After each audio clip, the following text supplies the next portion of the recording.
Good morning or evening, St. Peter's Fireside. It's good to be here again to speak with you, and at the very least, it's getting easier to stare at Parker while talking to you via social distance.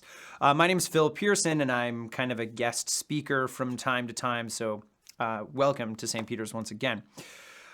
Over the past month here at St. Peter's, we've been kind of doing some random sermons throughout the month of August with a focus on giving practices and comfort in amongst this time. So when Alistair asked me if I was able to speak here at St. Pete's again and kind of gave me free rein to speak on anything more, I was frozen in fear as he opened up the floodgates. So I began to think back in all the sermons I've ever preached and reading through my old documents and trying to think of something that would be interesting during this time. And I remembered a sermon I preached about 5 years ago, and it stuck with me more than most of my sermons have. It was originally in amongst a series on parables and paradoxes. And I want to share it with you today because it's brought me hope in difficult times and also a push during those easy times. This is a sermon on parables, pearls, and paradoxes. My old university preaching professor always said that good communicators are able to condense their whole talk, their whole sermon into one main point, one thing that they're really trying to say throughout all of their words. They may have different points or pillars, stories within their talks, but all of them are meant to enhance and drive the main thing, the big idea. After each person's sermon in the class, he would ask the class, in one sentence, what is the main idea, the essential thing to be judged? And if we couldn't summarize it within one sentence, he would say that that wasn't a good talk, a good sermon. And at first I really struggled with this idea because I thought I was filled with so many great ideas that limiting me down in a single sermon to one main idea would just be disrespectful to everyone. But after that first sermon, which I believe was somehow confusedly on the book of Isaiah, I changed my tune. One idea was more than enough. And in fact, I really came to love it. I loved the challenge of every sermon, every book, every TED Talk, trying to find the single main idea. What is the one thing the preacher is trying to say? So when I was tasked with preaching about parables, I found myself caught in a bit of a trap. For years, I've been trying to synthesize and tease out single clear ideas from Scripture. I would be attracted to passages and stories and ideas that were able to be easily distilled. And for that exact reason, I unintentionally stayed away from Jesus' primary mode of teaching, parables. The parables, to some extent, are forms of anti-communication. Instead of being told to make things clear and easy to understand, Jesus admits that they're told to confuse and distract. Jesus takes the ordinary and within it hides pieces of the divine. But in amongst that, he assaults our senses in the process, and he hides many truths all at once. Peter Rollins, one of my favorite writers, he describes parables as being discourses that send us off course. They're stories that require us to come back to again and again and again. And though they may seem simple, they are anything but. In order to learn their meanings, they require work and time to understand, and often they have more than one idea hidden within them. Now, I bring this up right off the bat to tell you that today I'm going to go against my old professor's teachings. I do not have a single clear thesis or big idea. I have two. This sermon is instead going to end with a paradox. And a paradox based on two different parables. As you heard read at the beginning, we have two parables we're dealing with that both lead us to contrasting answers about the kingdom of heaven. Between these two parables exists a paradox about the kingdom. Between them exist contradictory truths that both remain true. So first, let's dive in and read these parables one more time. The kingdom of heaven is like treasure hidden in a field. When a man found it, he hid it again, and then in his joy went and sold all he had and bought that field. Again, the kingdom of heaven is like a merchant looking for fine pearls. When he found one of great value, he went away and sold everything he had and bought it. This is the word of the Lord. In the book of Matthew, Jesus tells these two parables, the pearl and the treasure, in a chapter filled with parables about the kingdom of heaven. But these two parables come completely unprovoked, or at least no question is recorded within the Gospels that prompts them. They come in the 13th chapter of the book of Matthew, which is this long chapter filled with several different parables. Many unprovoked, but many just to answer other questions. He tells the parable of the sower and the weeds, of the mustard seed, and for most of them, he later goes and explains them to his disciples because his disciples admittedly don't know what's going on. But these two parables he tells without zero preface or explanation. So let's do a little bit of work. Let's break these parables down and ask what they might mean, what they might be about. At first glance, they almost seem identical, right? A person finds a thing of great value, sells everything they have for the thing of great value, buys the thing, end of story. The only main differences are the object itself, pearls and treasure. One sells everything in joy, while the other, we're not sure of the emotional state. One buys just the object, while the other buys the whole land around the object. And one was already looking, while the other randomly stumbles across it. And one, in really an act of duplicity, rehides the object after it's found. But as I said, Jesus never explains these parables. He never even really makes mention of them again throughout any of the Gospels. He simply tells them, leaves them by the side of the road and walks away. A bit of a mystery. So, what's really going on in these seemingly identical stories, and why tell it twice? I don't think they have singular answers, and so I will simply offer some of my own as well as a couple other writers' reflections. First, let's wrestle with what the stories themselves may be pointing to. Let's look first at the treasure. The treasure is hidden in a field. A side note on this, one thing that many of the commentators said as I read through them is that this was actually a common practice for people to hide treasure on their land. Instead of putting your money in a bank, if you had things of great value, you would hide it in your land, and then later on you would go get it. But sometimes a person would die before they told their family that they had hidden it in a barn or a cave. And the problem is that then after that person would die, the family would sell part of their land and they would find some treasure on it. This actually almost happened to my own family once. My grandpa Bill on my mom's side, he came from Germany between the First and Second World War. He moved to Canada, ultimately made his way to Great Windsor, Ontario, and there he got married and built his own house. And on his deathbed, he said to my parents, "There's money in the banana stand." Well, not the banana stand, it was actually in the house. There was treasure, there was money hidden throughout all the house. He made a fake brick, filled it with money, and then put it in the wall. He told them to rip up the carpet in the master bedroom, and they found hundreds and hundreds of $100 bills or bills all below the carpet. And he hid this money throughout the whole house. Anyways, a guy finds treasure in the field.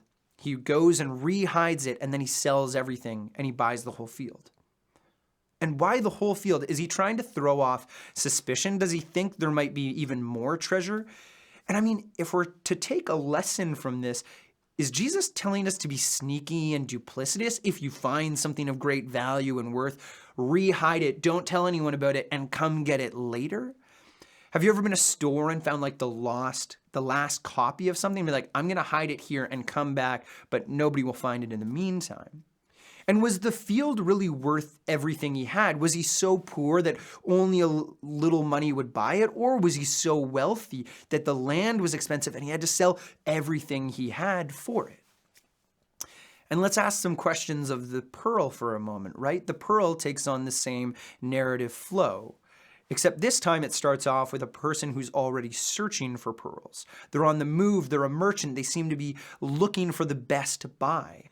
And several commentators all, of course, say that pearls were extremely precious. So if you're a person that's regularly searching for treasure and pearls, you must be wealthy.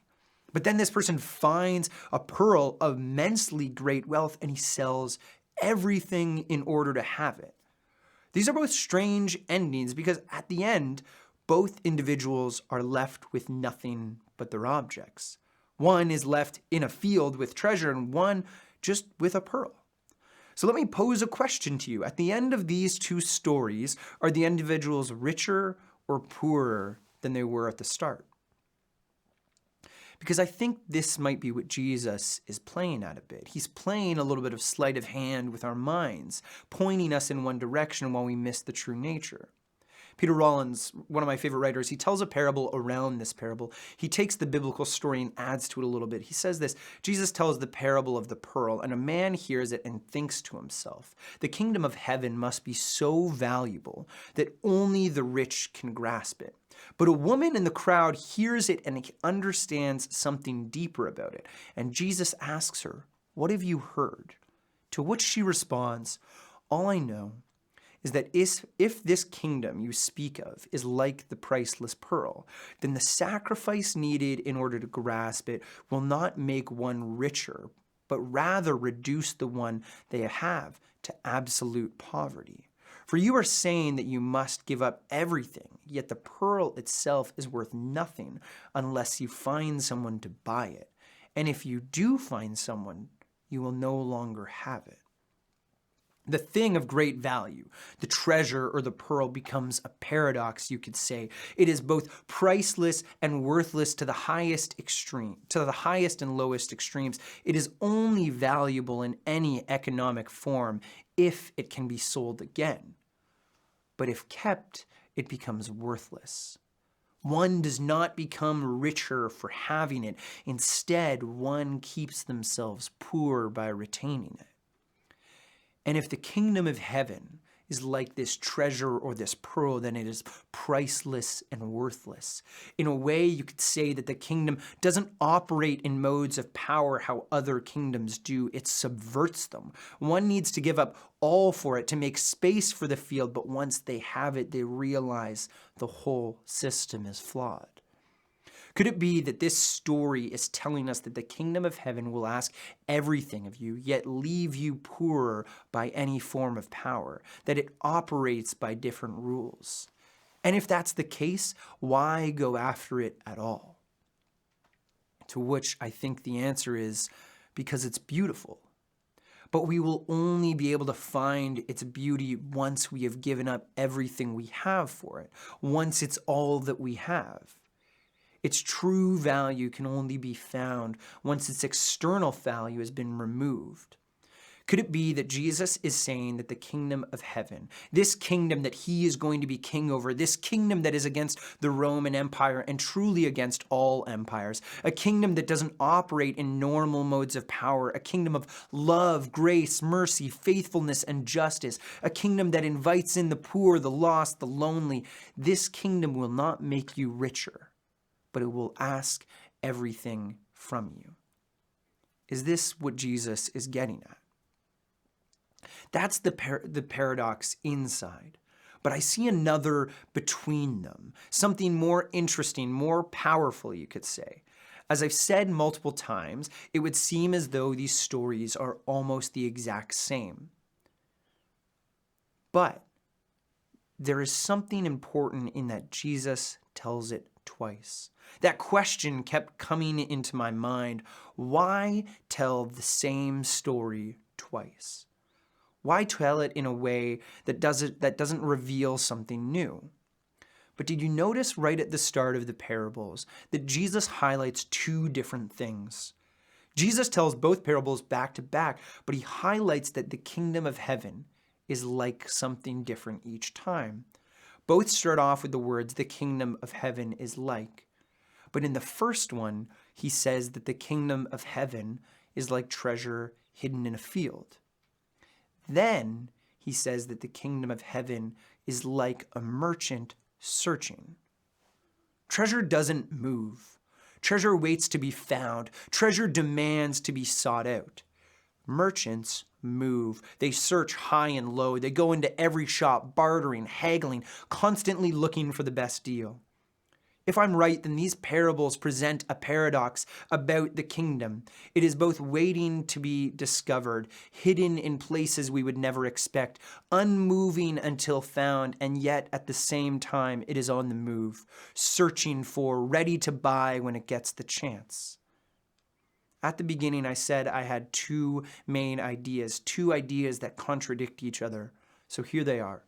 I am convinced that Jesus is trying to say to us that the kingdom of heaven, the kingdom that he ushered in his death and resurrection, is like treasure buried in the ground.